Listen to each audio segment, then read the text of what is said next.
Hello friends, நம்ம இன்னைக்கு இந்த வீடியோவில் ரொம்ப ஈஸியாக குண்டு மல்லிப்பூ மாலை எப்படி ரெடி பண்ணுறதுன்னு பார்க்கலாம். ஒரு சிஸ்டர் கேட்டிருந்தாங்க ரொம்ப ஈஸியாக குண்டு மல்லிப்பூ மாலை எப்படி கோர்த்து எடுக்கிறதுன்னு சொல்லி. அவங்களுக்காக இந்த வீடியோ. மாலை ரெடி பண்ணுறதுக்காக நான் இன்னைக்கு 400 கிராம் குண்டு மல்லிப்பூ எடுத்துருக்கிறேன். அடுத்து ஒரு கையளவு மறிக்கொழுந்தும் 100 கிராம் குட்டி ரோஸ் குண்டு மல்லிப்பூவோட இடையில வச்சு கட்டுற குட்டி ரோஸ் எடுத்துருக்கிறேன். அடுத்து ஊசி பாருங்க, பெரிய சைஸ் ஊசியாக இருந்தாலும் பரவாயில்ல, சின்ன சைஸ் ஊசியாக இருந்தாலும் பரவாயில்ல. சின்ன சைஸ் ஊசியாக இருந்தால் 2 லேயர் கூட கோர்த்து நூலில் நகர்த்திக்கலாம். ஊசியில் இந்த மாதிரி ரெட்டையாக நூல் போட்டுக்கோங்க. கடைசியாக கொஞ்சம் நீளத்துக்கு நூல் விட்டுட்டு இந்த மாதிரி குண்டு மல்லி பூவை வச்சு ஒரு கண்ணி கட்டிக்கலாம்.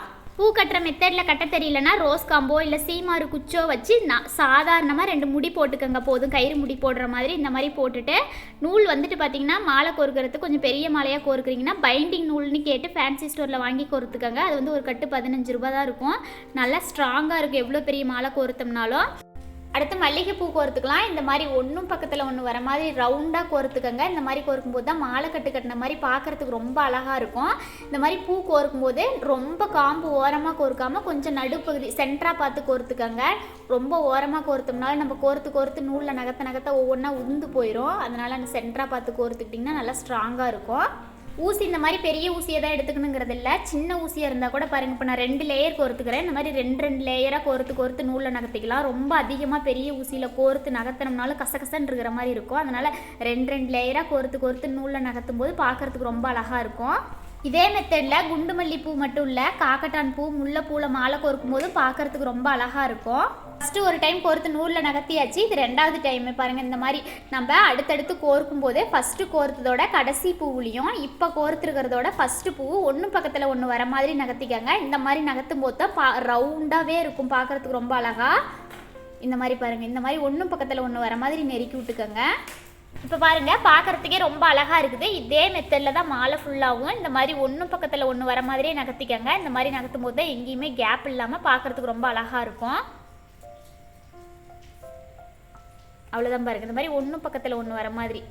இதே மாதிரி நம்ம கையில் 1 ஜான் அளவுக்கு கோர்த்துக்கலாம். இந்த மாதிரி 1 ஜான் அளவுக்கு கோர்த்துட்டு அடுத்து மறிக்கொழுந்து கோர்த்துக்கலாம். பாருங்கள், மறிக்கொழுந்துலேயே அந்த பட்டையான பக்கமாக பார்த்து கோர்த்துக்கோங்க. இந்த சைடு கோர்க்க முடியாது, காம்பு கட்டாயிரும். அதனால் பட்டையாக இருக்கிற பக்கமாக கோர்த்துக்கிட்டோமா, நல்லா தட்டையாக இருக்குது இல்லைங்களா, அந்த பக்கமாக பார்த்து கோர்த்துக்கிட்டோமா துளசி மாதிரி ஈஸியாக டக்குன்னு கோர்த்துடலாம். மறிக்கொழுந்து வந்து நம்ம ஆப்போசிட்டாக எங்கேயும் கேப் இல்லாமல் கோர்த்துக்கிட்டோமா போதும். கொஞ்சம் நீளத்துக்கு இதே மாதிரி கோர்த்துக்கலாம். நம்ம மறிக்கொழுந்து கோர்க்கிற இடத்துலேயே துளசி, பன்னீர் இலை, அடுத்து மாலை கோர்க்கறதுக்கு இன்னும் நிறைய இலைகள் வந்து பூ மார்க்கெட்டில் கிடைக்குது. அந்த மாதிரி உங்களுக்கு எந்த இலை ஈஸியாக கிடைக்குதோ அந்த இலையை வச்சு கோர்த்துக்கலாம். இந்த மாதிரி சென்டராக பார்த்து கோர்த்துக்கோங்க. கொஞ்சம் நீளத்துக்கு கோர்த்துட்டு நம்ம நூலில் நகர்த்திக்கலாம். இந்த வீடியோ வந்து கொஞ்சம் புரிகிற மாதிரி ஸ்லோவாக இருக்கும், ரொம்ப ஸ்பீடாக இருக்காது. அடுத்து பாருங்கள், சென்டரில் ரோஸ் கோர்த்துக்கலாம். அந்த மாதிரி ரோஸோட காம்பு அந்த மாதிரி ஒட்டி கட் பண்ணிவிட்டு ரோஸை வந்து கீழே பார்த்த மாதிரி கோர்த்துக்கலாம். நல்லா சென்டராக பார்த்து கோர்த்துக்காங்க. காம்பு கட் பண்ண இடத்துலையே இந்த மாதிரி கீழே பார்த்த மாதிரி ஒரு ரோஸ் கோர்த்துட்டு ரவுண்டாக 5 ரோஸ் கோர்த்துக்கலாம். பாருங்கள், நம்ம குண்டு மல்லியோட ரவுண்டுக்கே கோர்த்துக்கலாம். இந்த மாதிரி ரோஸை வந்து ஆப்போசிட்டாக அங்கோன்னு இங்கோன்னு கோர்க்காமல் இந்த மாதிரி ஒன்றும் பக்கத்தில் ஒன்று வர மாதிரி ரவுண்டாகவே கோர்த்துக்கலாம். நான் குட்டி ரோஸுங்கிறதுனால நான் 5 ரோஸ் கோர்த்துக்கிறேன் இந்த இடத்துல. இதே உங்களுக்கு குட்டி ரோஸ் கிடைக்கல, கொஞ்சம் பெரிய ரோஸ் தான் கிடச்சிச்சிங்கும் போது நீங்கள் இன்னும் நெருக்கமாக 4 ரோஸ் கோர்த்துக்கிட்டிங்கன்னா போதும். அது வந்து குண்டு மல்லியோட ரவுண்டுக்கே இருக்கும், பார்க்குறதுக்கு ரொம்ப அழகாக இருக்கும். இந்த மாதிரி ரவுண்டாக 5 ரோஸ் கோர்த்துட்டு மேலே பார்த்த மாதிரி ஒரு ரோஸோட காம்பை கட் பண்ணிவிட்டு இந்த மாதிரி ஸ்ட்ரெயிட்டாக கோர்த்துக்கோங்க. கோர்த்துட்டு நூலில் நகர்த்திக்கலாம். நம்மளுக்கு இந்த மாதிரி குட்டி ரோஸ் கிடைக்கல அப்படின்னா கோழிக்கொண்டை கூட கோர்த்துக்கலாம். அடுத்தது ரோஸே கோர்த்துக்கலாம். நம்ம கீழே பார்த்த மாதிரி ஃபஸ்ட்டு ஒரு ரோஸ் கோர்த்து இல்லைங்களா, அது வந்து இந்த இடத்துல தேவையில்ல. ரவுண்டாக 5 ரோஸ் மட்டும் கோர்த்துட்டு மேலே பார்த்த மாதிரி ஒரு ரோஸோட காம்பை கட் பண்ணிட்டு கோர்த்துக்கலாம். பாருங்க, இந்த மாதிரி கோர்த்துட்டு நூலில் நகர்த்திக்கலாம். 2 செட்டு மட்டும் ரோஸ் கோர்த்துக்கலாம். அடுத்து நம்ம ஃபஸ்ட்டு கோர்த்த மாதிரி மறிக்கொழுந்து இந்த இடத்துல கோர்த்துக்கலாம். மறிக்கொழுந்து கோர்த்துட்டு மறுபடியும் ஃபஸ்ட்டு கோர்த்து இல்லைங்களா 1 ஜான் குண்டு மல்லி, அதே மாதிரி இந்த இடத்துலையும் 1 ஜான் கோர்த்துக்கலாம். என்னோட கையில் வந்து சென்டரில் வந்து ரோஸ் கோர்த்துருக்குறேன். அதுக்கு மேல் பக்கமும் கீழ் பக்கமும் இந்த மாதிரி 1 ஜான் கோர்த்துக்கிட்டேன் குண்டு மல்லி பூவே. இதை விட நீளமாகவும் நீங்கள் தேவைப்பட்டால் கோர்த்துக்கலாம். இது வந்து நார்மல் சைஸ் மாலை, சாமி சிலைக்கு சாமி படங்களுக்கு போடுறதுக்கு, அடுத்து கல்யாண மாலை கூட தொண மாலை இருக்கும் இல்லைங்களா, அதுக்கு போடுறதுக்கெல்லாம் இந்த அளவு கரெக்டாக இருக்கும்.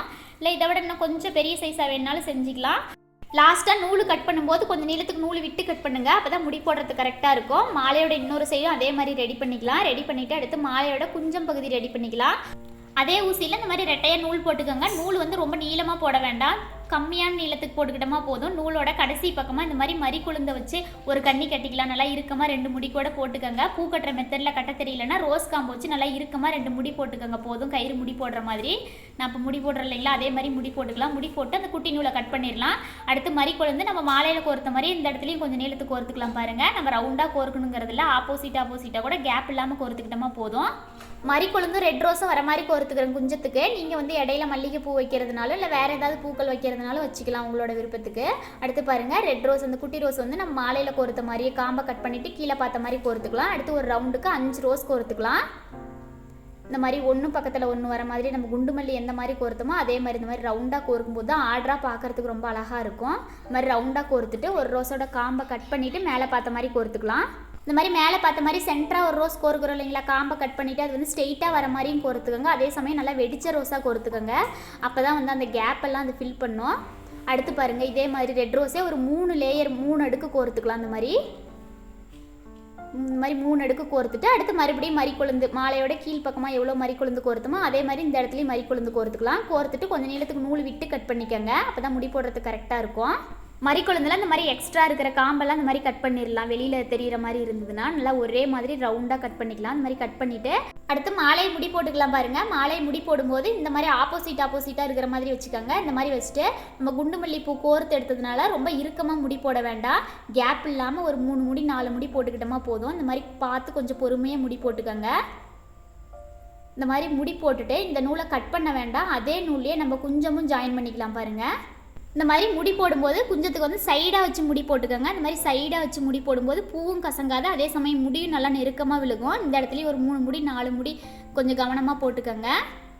இந்த மாதிரி முடி போட்டுட்டு மிச்சம் இருக்கிற நூலை ரொம்ப ஒட்டி கட் பண்ணாமல் கொஞ்சம் நூல் விட்டு கட் பண்ணிக்கோங்க. ரொம்ப ஒட்டி கட் பண்ணாமல் உருவிட்டு வந்துடும், அதனால் கொஞ்சம் விட்டு கட் பண்ணிக்கலாம். அடுத்தது மாலையோட கழுத்து பகுதியில் இந்த மாதிரி ஒட்டி முடி போடுறதுனால முடி போட்டுக்கலாம். இல்லை சாமி சிலைக்கெல்லாம் போடுற மாதிரி இருந்ததுன்னா நீங்கள் கொஞ்சம் நூல் விட்டே முடி போட்டுக்கோங்க. அதுவும் பார்க்கறதுக்கு ரொம்ப அழகாக இருக்கும்.